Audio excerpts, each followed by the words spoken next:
Global समूद फ्लोटीला GSF एक been अक़वामी तंजीम है जो गजा की नाकाबंदी तोड़कर बराह रास्त इमदाद पहुंचाने की कोशिश करती है। सितंबर 2025 में उसने 23 से 40 ममलक के नुमाइंदों के साथ एक बहरी काफिला रवाना करने की तैयारी की, जिसमें फैमिली बोट और अलमा जैसे जहाज शामिल थे। रवानगी से कबल 2 जहाज़ों पर मुबीना डरून हमले हुए। आग भड़क उठी लेकिन कोई जानी नुकसान नहीं हुआ। मुंतजिमीन ने उसे इसराइली रकआउट करार देकर ऐलान किया कि तमाम मुश्किलात के बावजूद काफिला गजा तक अमदाद पहुंचाने की कोशिश जारी रखेगा। ये रेडियो जीवे पाकिस्तान डिजिटल मजीद देखें।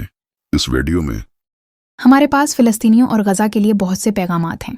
पहले ये कि मैं बिल्कुल नागवार हूँ और राय शमारी ऐसी दुनिया में रहना जहाँ लोग इक़्तिदार में हों। हर रोज़ फिलिस्तीनियों को धोखा दे रहे हैं और उनके पास इतने ज़्यादा लोग हैं जो कर सकते हैं। इसी तरह इंतहाई नाइंसाफ़ी और लोगों के बड़े पैमाने पर कत्ल व गारत को कबूल करें और उसके लिए कुछ किए बग़ैर में एक हूँ। दिल टूट गया है और ये मेरे बारे में आपके मेरे एहसासात नहीं हैं, लेकिन मैं इस दुनिया में रहने के लिए दिल शकस्ता हूँ। मिसाल के तौर पर गजा शहर में जो कुछ हो रहा है उस पर हैरानी नहीं होनी चाहिए, क्योंकि ये बात शुरू से ही वाज़ेह हो चुकी होगी कि ये उनका इरादा नस्लकशी है कि वो गजा की पट्टी पर कब्जा करना चाहते हैं, जो कि एक संगीन जंगी जुर्म है। और दुनिया ने नहीं सुना और अभी लोग ज़्यादा से ज़्यादा जाग रहे हैं, लेकिन कुछ के तौर पर हमें कोई ख़तरा नहीं लाना पड़ेगा जिसका हमें निशाना बनाया जा सकता है। यकीनन फ़लस्तीनियों के लिए कुछ भी नहीं है जो हर रोज़ ख़तरे में डाल रहे हैं। मैं सिर्फ ज़िंदा रहने की कोशिश कर रहा हूँ। मिसाल के तौर पर इंतहाई बहादुर फ़लस्तीनी सहाफ़ी जिनके लिए हम सब उनके लिए गहराई में हैं। ज़मीन पर क्या हो रहा है उसके बारे में रिपोर्ट करना वो हर एक दिन अपनी जान को ख़तरे में डालेंगे कहानी सुनाने के लिए। और सबसे बड़ा ख़तरा ये है कि हमने किस तरह फ़ाशिज़्म और नस्ल परस्ती की इजाज़त दी है। इस हद तक बढ़ना कि तारीख़ अपने आप को दोहराती रहे।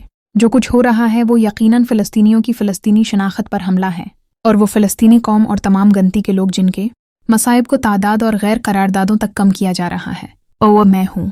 लेकिन कुछ ये भी इंसानियत पर हमला है, बीन अक़वामी कानून पर, इंसानियत के हर एहसास पर जो हम छोड़ चुके हैं।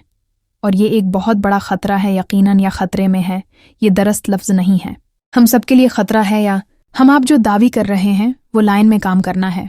बीन अक़वामी कानून के साथ हम फ़लस्तीनियों की कालें सुन रहे हैं जो दुनिया के लोगों पर जोर दे रहे हैं कि वो हमारी पेचीदगियों को ख़त्म करने के लिए आगे बढ़ें, और हम उसका एक बहुत ही छोटा हिस्सा कर रहे हैं, जो कि बीन अक़वामी कानून इंसानी हुकूक को बरकरार रखने के लिए कम इज़ कम 2 इक़दामात कर रहे हैं। This is also an attack on humanity, on international law, on every sense of humanity we have left, and that is a huge risk. Of course, alright, risk is not the right word. It is